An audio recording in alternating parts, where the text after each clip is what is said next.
5 divisé au dénominateur par 10 NPR6.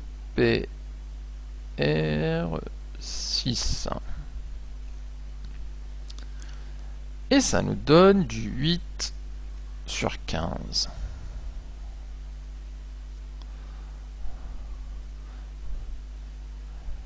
Qui est la probabilité que Mehdi et Céline soient dans deux tables différentes. Voilà donc pour ce petit exercice faisant intervenir donc les arrangements, les tirages successifs sans remise. Donc il faudrait vraiment faire attention aussi bien pour le tirage successif sans remise où il y a cette histoire de coefficient de permutation. Donc n'oubliez pas de le rajouter, puisque sans le coefficient on aurait une fraction bien inférieure à celle-là. Pour le coefficient de permutation, identifiez bien combien de choix, combien d'expériences, combien de tirages vous avez. Le nombre, c'est ce qui se met au numérateur et au dénominateur. Identifiez le nombre d'ensembles en jeu et le nombre. Là, on a un seul Mehdi, donc ça fait 1 factoriel. Un seul Céline, c'est 1 factoriel. Et les 4 convives, ça compte pour 4 factoriels. Et vous avez votre coefficient de permutation, vous multipliez le numérateur et vous avez votre probabilité. Alors, regardons un autre exemple. Utilisons maintenant un tirage successif avec remise. Alors, je vous propose les petits exercices suivants. On dispose d'un QCM à 3 choix. Donc, questionnaire à choix multiples, on a 3 choix et on a 5 questions à résoudre.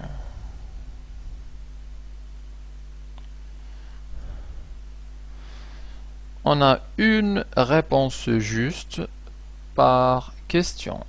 Une réponse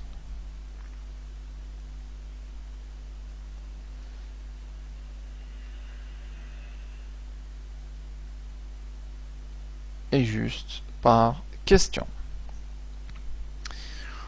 Ce qui veut dire bon, que les deux autres sont fausses. Alors, les questions. Quelle est la probabilité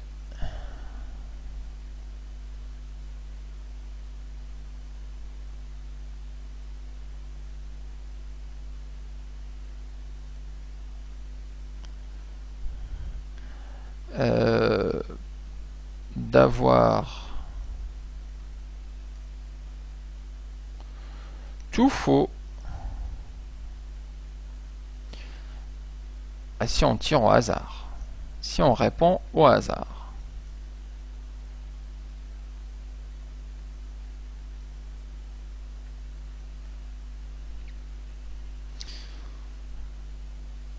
Deuxième question, toujours si on répond au hasard, quelle est la probabilité d'avoir deux réponses justes? Si j'appelle ça l'événement A, donc si on répond au hasard,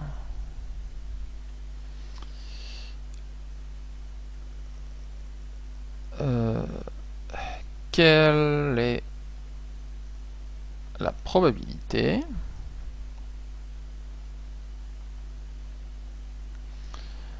d'avoir deux réponses justes?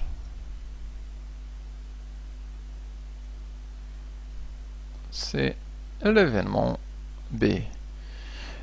J'aurais pu rajouter d'avoir exactement 2 réponses justes, mais on le comprend. Qui dit 2 réponses justes, bah, c'est pas 3, c'est pas une réponse juste. Alors, donc, pour modéliser l'exercice, alors on a 5 questions, et sur chaque question, on a 3 choix. Alors, par exemple, on va mettre pour chaque question, on a ici les 5. Et pour chaque question, on peut remplir, admettant qu'on ait 3 réponses, donc la réponse A, la réponse B ou la réponse C pour chacune des 5 questions. Ainsi, donc comme solution de ce QCM, un élève peut par exemple donner la solution suivante: B, A, C, A, C. Ou alors A, A, A, A et A. Donc 3 A.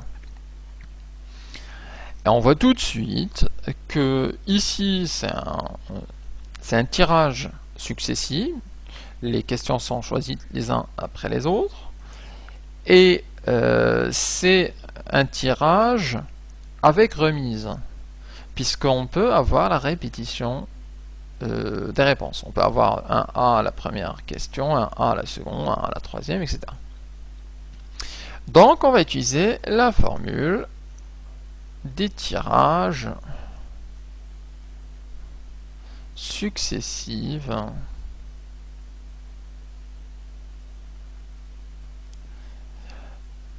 avec remise. Donc c'est les n à la puissance p. Alors, la première question, donc l'événement A. On souhaite avoir la probabilité d'avoir tout faux.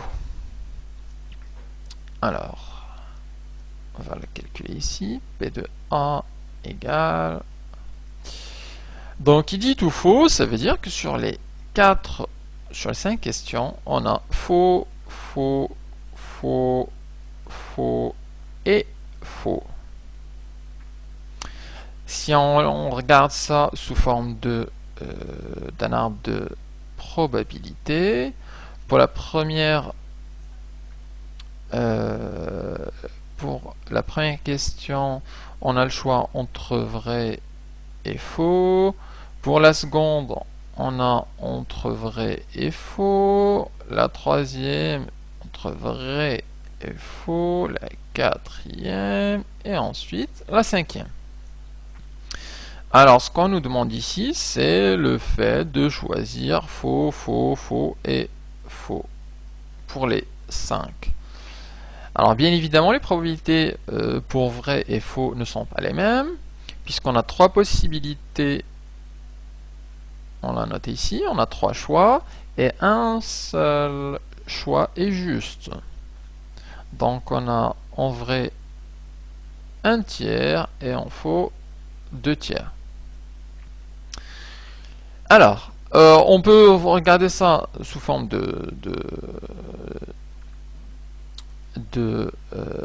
d'arbre et dire que c'est 2 tiers fois 2 tiers fois 2 tiers fois 2 tiers fois 2 tiers, ou 2 tiers à la puissance 5. Ça va nous donner directement la probabilité de A, ou alors raisonner en termes de nombre de cas pour le premier faux, pour le second faux, pour le troisième faux, etc. Donc, faisons ça. Pour le choix faux, pour la première question, on a 2 possibilités. Puisque l'une est juste, donc il reste 2 faux. Donc là, on a 2 possibilités. Pour la seconde, on a encore 2 possibilités. Et là encore 2, et là 2, et là 2. Donc, le nombre des possibilités totales, c'est 2 fois 2 fois 2 fois 2. Donc ça fait 2 à la puissance 5.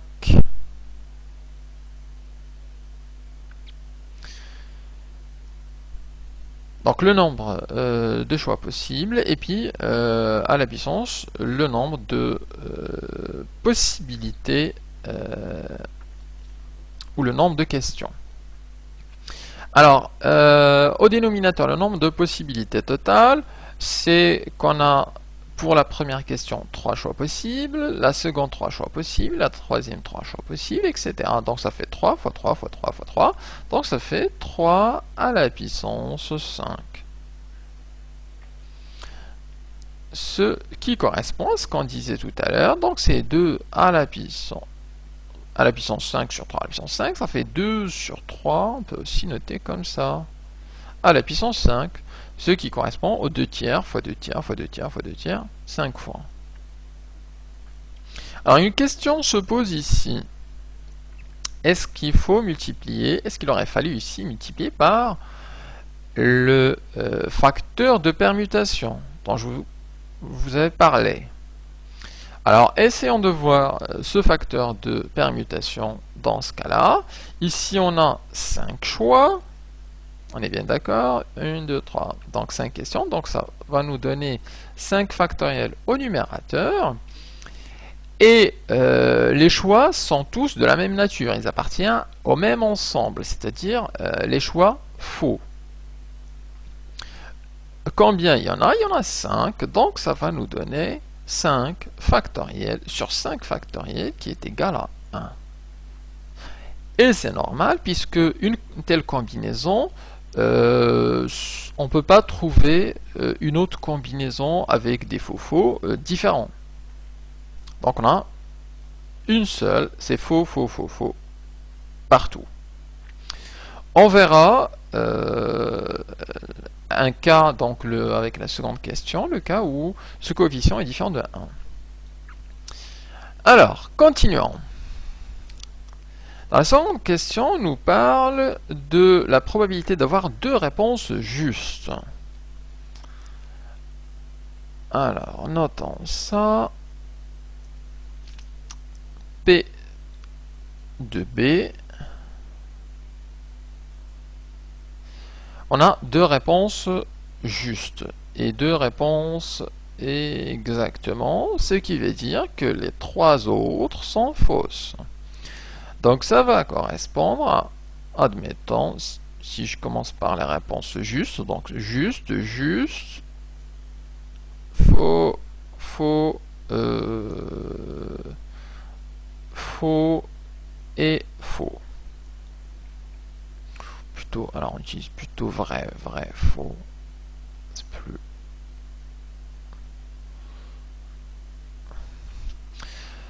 Donc 2 réponses vraies et 3 réponses fausses. Alors on va calculer la probabilité de ce choix. Pour la réponse vraie, pour la première question, on a une seule possibilité. Je rappelle qu'on avait ici, on a dit une réponse est juste par question et on a 3 choix. Donc une est juste et 2 sont fausses. Donc pour le premier vrai, on a un choix parmi les vrais, il y en a une seule, donc c'est 1. Et le choix pour la seconde, pareil, c'est vrai. Par contre, pour la fausse, on a 2 choix possibles. Pour la fausse, c'est 2 fois 2 possibles. Et pour la dernière, c'est aussi 2 possibilités. Le nombre de choix total, c'est toujours 3 à la puissance 5. Par contre, là, il faut prendre en compte les permutations possibles. Puisque vous l'aurez remarqué, vrai, vrai et 3 faux, ça peut aussi se représenter comme ça. Vrai, faux, et puis faux. Ou alors, faux, vrai, vrai, faux, faux, etc., etc. Donc il y en a pas mal. Donc il faut calculer les permutations possibles de cette combinaison. Alors, en total, on a 5 questions, donc c'est le 5 factoriel. Et sur ces 5 questions, on a deux ensembles, les vrais et les fausses. Alors, les vrais, il y en a 2, donc ça fait 2 factoriel. Et les fausses, il y en a 3, donc fois 3 factoriel.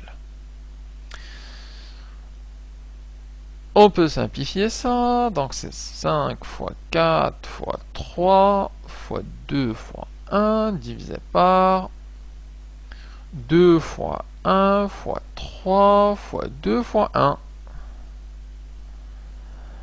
Simplifions le 2, le 3. Alors ici, on simplifie avec 2. Ça nous donne 5 fois 2 qui correspond à 10. Et donc là, on a bien un coefficient de permutation et il faut multiplier le nombre de cas possibles par ce nombre de permutations. Et on peut maintenant calculer ça. Alors ça va nous donner 2 fois 2 fois 2, donc 2 fois 2, 4, fois 2, 8, fois 10, ça fait 8 fois 10, donc ça fait 80 divisé par 3 à la puissance 5, alors 3 puissance 5, ça fait 243, et il n'y a pas moyen de simplifier ça, puisqu'au numérateur il n'y a pas de 3. Donc pour la simplification.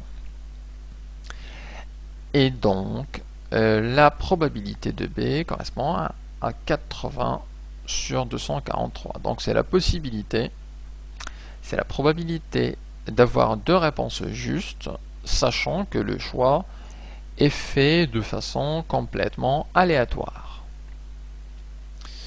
Et vous remarquerez que dans les deux cas, c'est-à-dire dans les tirages successifs avec remise ou sans remise, il faut penser à prendre en compte le nombre de permutations.